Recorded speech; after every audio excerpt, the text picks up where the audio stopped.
American Thanksgiving is right around the corner, and the Jets have a chance to carve up their own turkey against the LA Kings before a big game against the Knights later this week. Will they remain in a firm playoff position past this point? Find out on tonight's episode of Locked On Winnipeg Jets.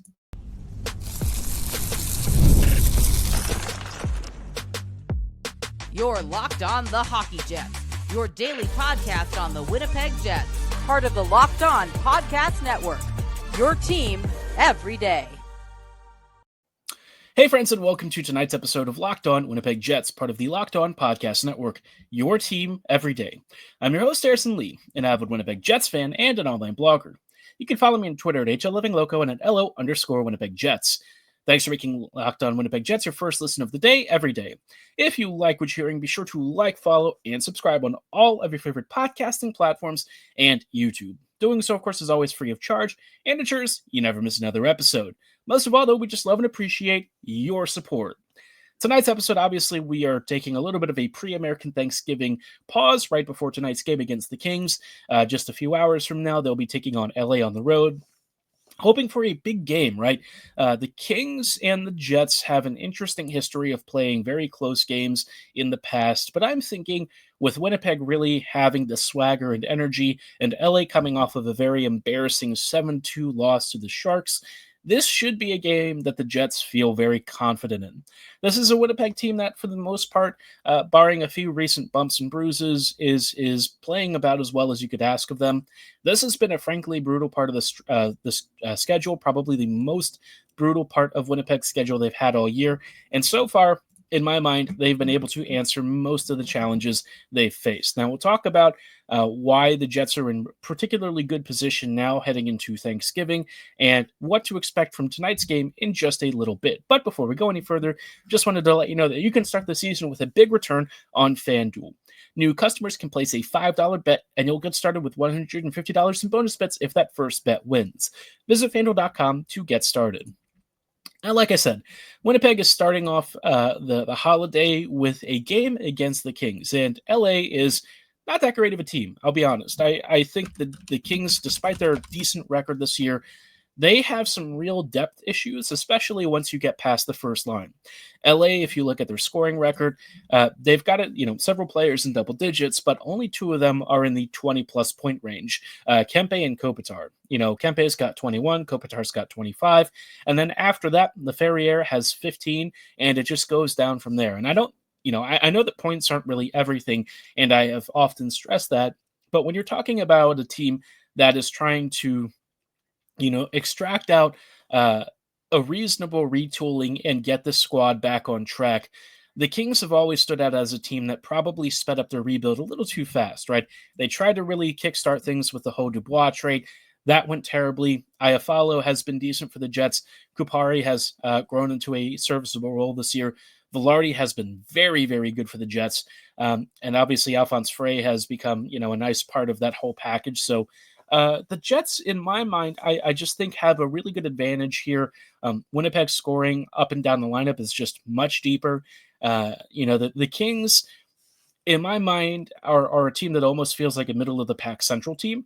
Because it's the Pacific, they may have a slight advantage of making the postseason this year, but this team just doesn't really look like a squad built for a deep, deep playoff run. But that doesn't mean that they don't pose a threat at home against the Jets. Winnipeg is coming off of a very long road trip. Obviously, this road trip doesn't even really end until early December, and saying it ends is probably relative because they don't have that much home time even in the first couple of games in December. So, they're going to be facing off against Foegele, Kopitar, and Kempe as your first line, Fiala, Deneau, and Moore as your second, Jeannot, Byfield, and Laferriere on your third, and Turcotte, Lewis, and Thomas on your fourth. For the most part, this team is a squad that I think the Jets match up well against. It kind of reminds me a little bit of Minnesota, like the Jets just played.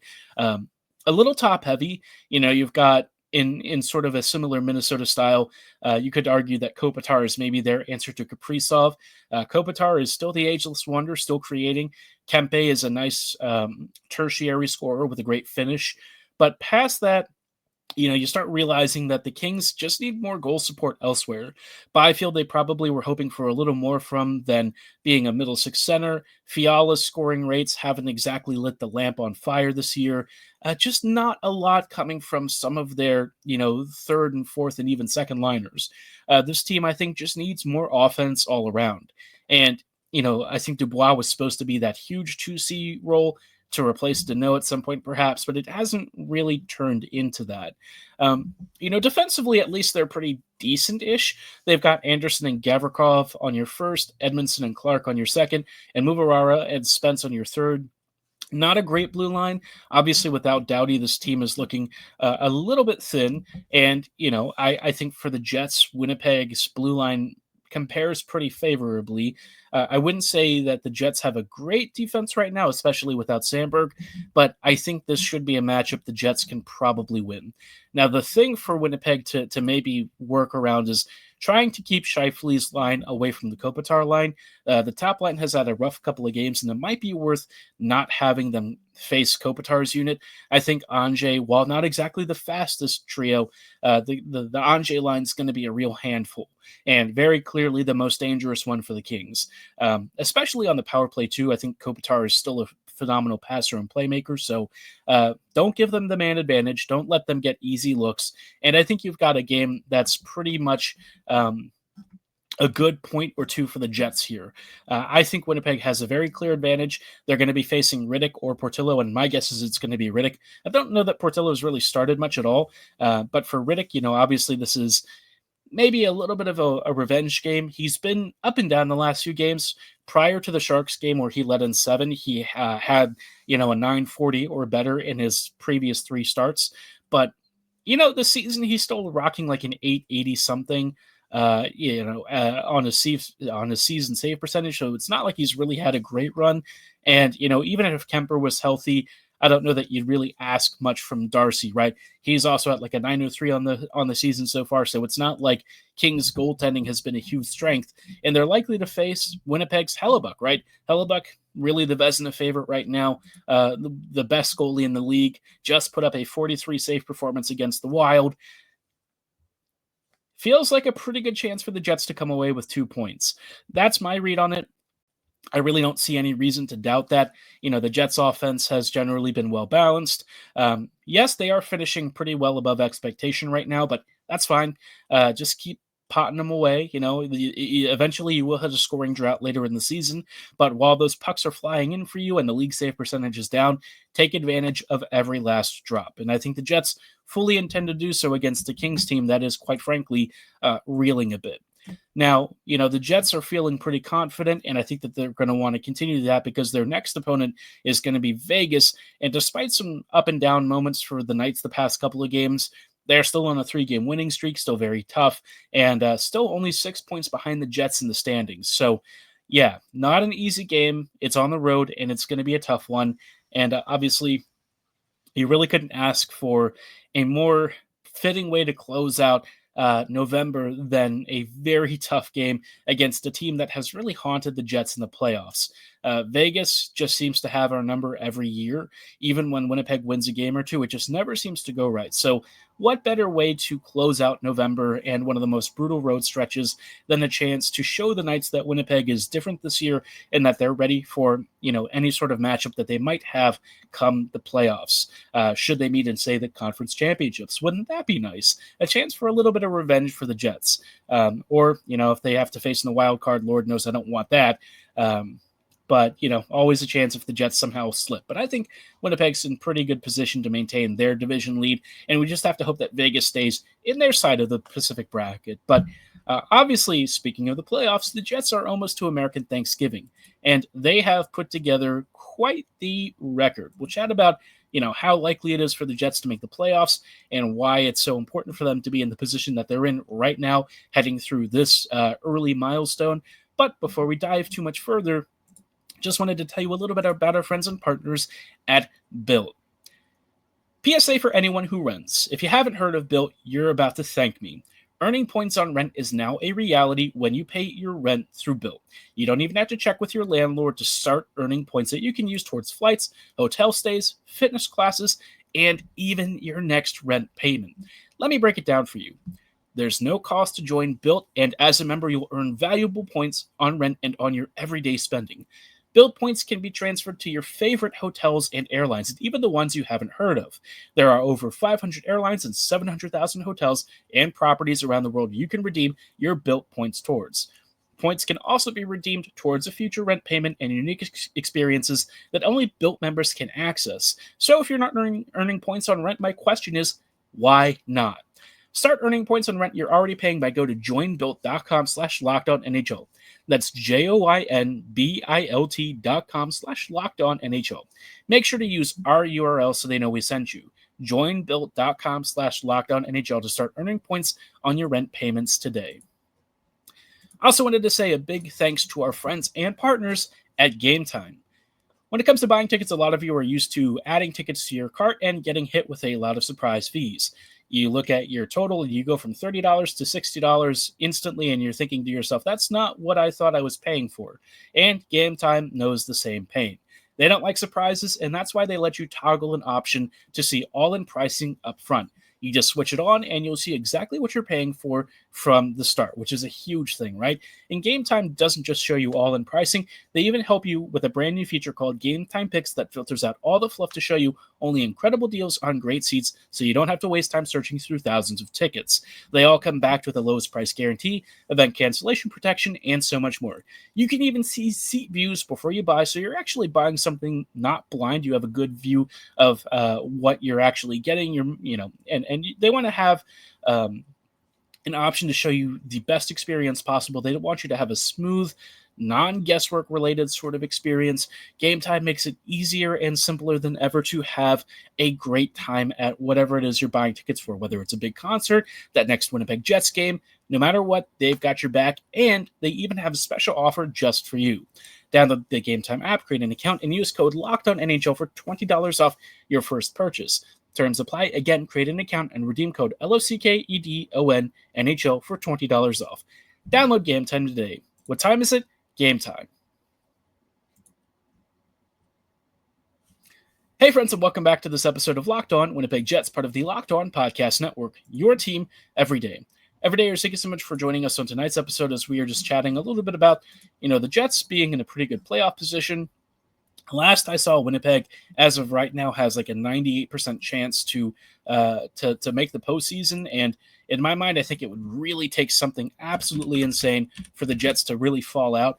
Winnipeg is at this point in the vaunted Thanksgiving position of, being in a playoff spot. And not only just that, but they're at the top, right? They're first in the league. They are in, 6 points ahead of the some of the teams behind them. They're 4 points ahead of the Devils, who have played a fair few more games.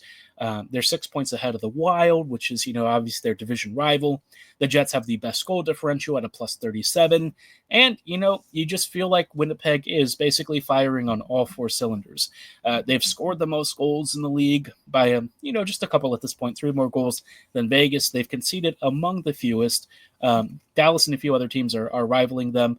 But other than that, the Jets are generally in pretty much pole position in almost every statistical category.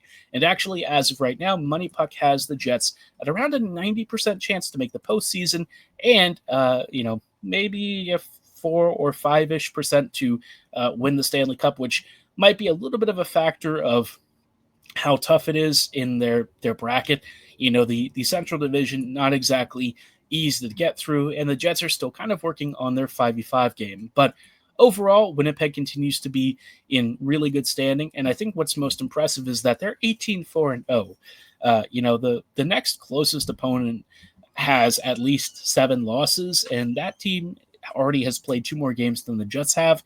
If you're looking at other squads that are a little more comparable because they've played 21 or 22 games, most of them are hovering around the 30 to 32 point mark, and at least 4 to 5 losses plus losses in overtime. So the Jets are really winning in regulation. They're really not leaving much to the extra periods. They've had a couple of overtime games already, but for the most part, the Jets are resolving everything in regulation. So really impressive from this team. Again, I don't really feel like I can state enough how crazy this run has been. 18 regulation or overtime wins, which is fantastic. Rowe is a nice little tiebreaker, and the Jets are currently leading that. There's just not really much that you have to say bad about this team. Obviously, the 5v5 play could be something that, at some point the Jets want to work on, more so with like the skill lines than anything. The third and fourth lines continue to generally hum along. The two skill lines are where you still have some work to do, but that's very fixable. In my mind, I think Arniel is, keeping a good finger on the pulse with that. He's not necessarily rushing to make changes. I think in this, the Nashville game, maybe he waited a little too long to make any sort of adjustments. But I mean, I also get why. I think, he'll look at it as a game where they didn't have their skating legs. The team was very bad. And if you make the change and you don't give the guys a chance to come back, it could have an impact on the room. All that said, maybe still worth sending a message. I don't know. I feel like Arniel has a pretty good feel for the team so far. He really hasn't given me any reason to question his decision-making. And, for the most part, I just feel like he's done about as much as you could ask of him, given, the roster quality for the Jets is interesting, right? Compared to a lot of other teams, on paper, you wouldn't think that this team is capable of scoring as frequently and as often as it does, especially with who's been doing a lot of it. The Jets are getting a lot of offensive contributions from guys like Lowry, from Pionk having a crazy year. Niederreiter is one of our top scorers. Perfetti and Nemestikov providing some really nice tertiary scoring. So it's been a very interesting committee. We've got guys, we have 11 players in double-digit points. 11 players. That is just bonkers. And 4 of them have at least 20 points. 4 of them. Very few teams could ever have something that special. And, the Jets just really continue to hum. They're getting one of, in my mind, the best seasons I've ever seen from Kyle Connor in a Jets uniform. Ehlers is getting prime usage in very key moments. Morrissey is still scoring despite having some issues alongside DeMello. Pionk, when he was playing with Sandberg, was able to cut loose and really be, his very offensive best. So this has just been a nice team. And I think, one of the big guys that I was hoping for a bigger season from, Niederreiter, has really started putting the puck in the back of the net more frequently, already up to 9 goals in just 22 games, on pace for like a 30-plus goal season, which is fantastic. Really couldn't ask for more. And for the Jets, I mean, everything seems to be going well. And I think it would take a lot for the Jets to fall out of the playoff picture. I mean, you'd have to have like a well below 500 pace for the Jets to fall out. Even if they went like 500 for the rest of the season, they're hitting like 93, 94 points. Winnipeg is just, they've given themselves such a beautiful cushion with this that it's actually almost impossible for them to absolutely collapse. Now, I say that, and an injury to Hellebuyck or something would change the math a lot. So let's just assume that our core critical players who have been the most MVP style of player for the Jets stay healthy, right? Hellebuyck really has never missed time, so I don't worry about that so much. I think if a Kyle Connor or an Ehlers or a Velarde or Scheifele goes down, you do have some worry for, however long they're out. The Jets offense doesn't have a lot of room for injury. We already saw how little room they have on the defense. Up front, I do think that you have an option or two from the Moose to maybe step in and help out. Jibrikov, I think, could be a really interesting call-up. Not that I think he could necessarily replace any of those guys, especially as a fresh-faced rookie, right? He's only had 1 game of NHL experience. Would not be expecting him to come in and immediately do the job of Scheifele, Ehlers, Connor. That's just insane, right? But, this team has done a good job of filling in and stepping up when need be. The Jets seem to have a very next man up mentality. So assuming that holds, the Jets could probably survive a couple of big injuries. Not many, though. I think Winnipeg probably wants to make a trade or two towards the deadline, or if somebody becomes available over the next couple of months. I imagine that Chevy is definitely looking at the 2C spot. That remains a big gap for the Jets to fill.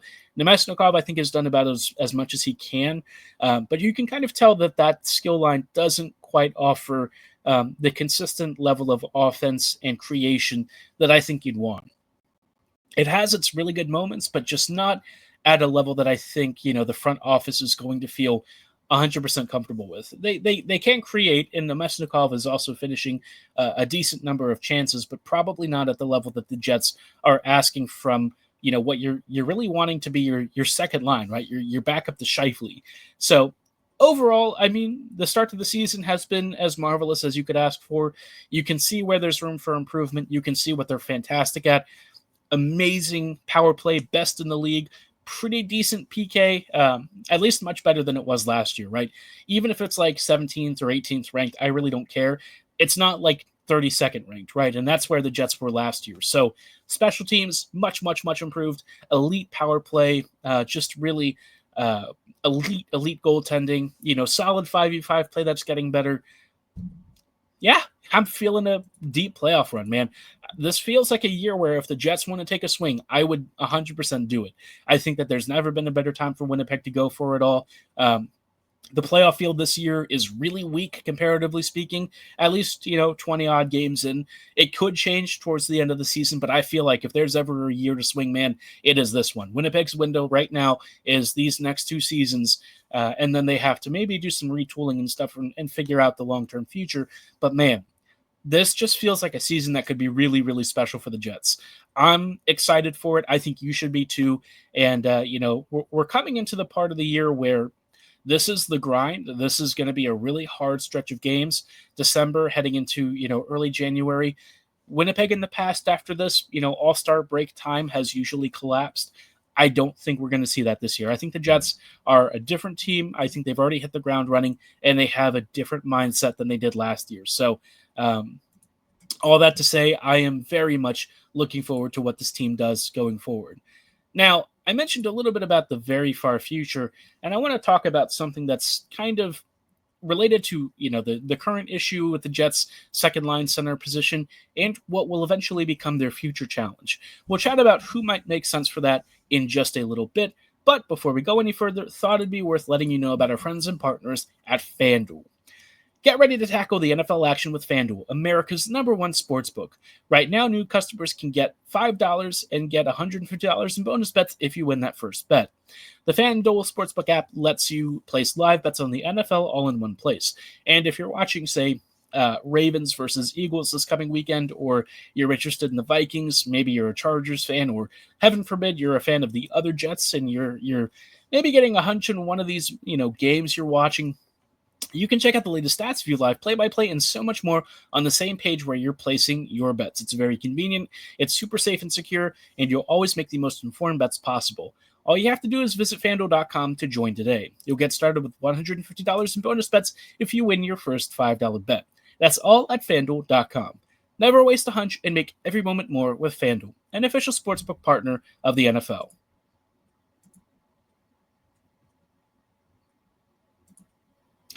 Hey friends, welcome back to this episode of Locked On Winnipeg Jets, part of the Locked On Podcast Network, your team every day.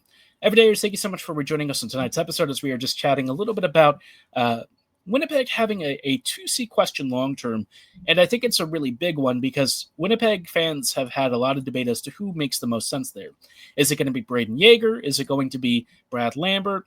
Is it going to be somebody the Jets trade for? And right now, I'm sitting here thinking that I think the Jets are kind of in a spot where it's not clear, but I think Lambert for me is falling out of the 2C conversation. Not because I think he's bad at it. I just feel like Yeager in my mind is really setting the pace with Moose Jaw. Lambert has struggled to really take hold of the role with Manitoba this year.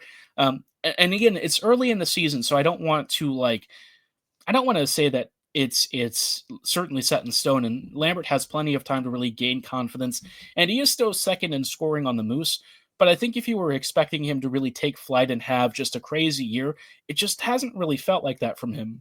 Now, in fairness to Lambert, the top scorer, Shiberkov, only has 2 more points, and it just seems like the Moose offense in general is a little anemic, but all that said, I kind of thought he'd have a bigger start to the year.